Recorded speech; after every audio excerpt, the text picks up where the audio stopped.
Сәлем баршаңызға. Бүгін сіздермен дәмді жұп-жұмсақ болып шығатын сочный котлеттерді бірге дайындайтын боламыз.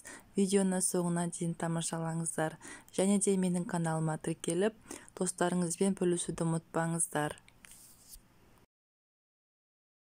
Ыдысымызға қажетті мөлшерде фаршымызды саламыз. Оның үстіне ұсақтап туралған жуамызды, теркадан өткізілген сәбіз картошканы салып аламыз. Мен котлеттер дайындаған кезде ылғи да нанды қосып жіберемін, бірақ нанды қосу міндетті емес. Нанымыздың жұмсақ жерін суға жібітіп алып саласыздар, бір жұмыртқа қосасыздар, одан кейін татымына қарай тұзымызды, бұрышымызды салып аламыз.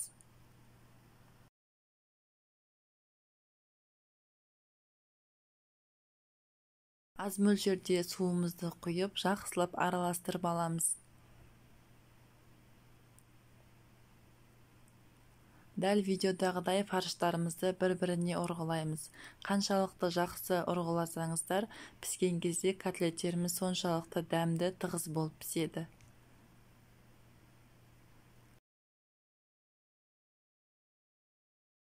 Дайын болған фаршымызды аз мөлшерде қолымызға алып, котлеттердің формасын дайындап шығамыз.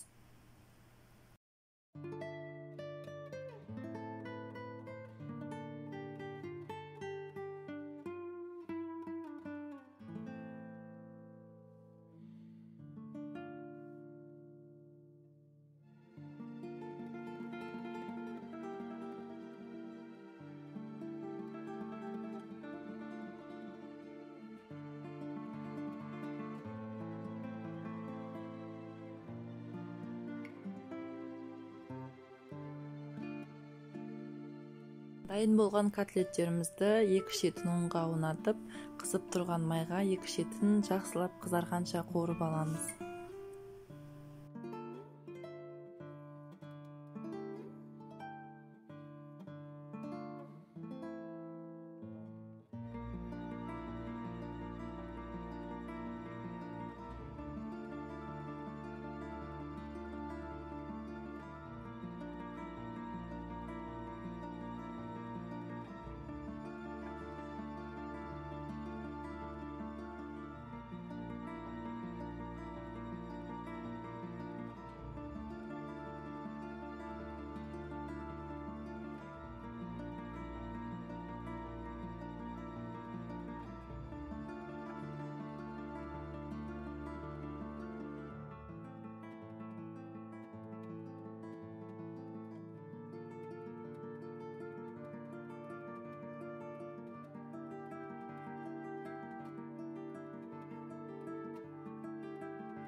Котлеттерімізді пісіріп алғаннан кейін ішіндегі майды төгіп тастаймыз.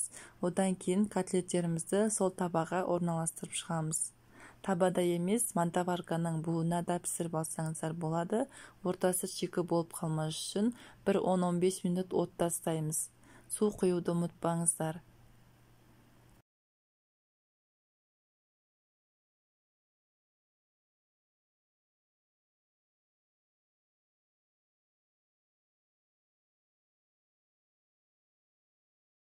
Міне достар, біздің дәмді котлеттеріміз дайын болды. Дәл осы рецептпен дайындап көріңіздер. Баршаңызға ас болсын.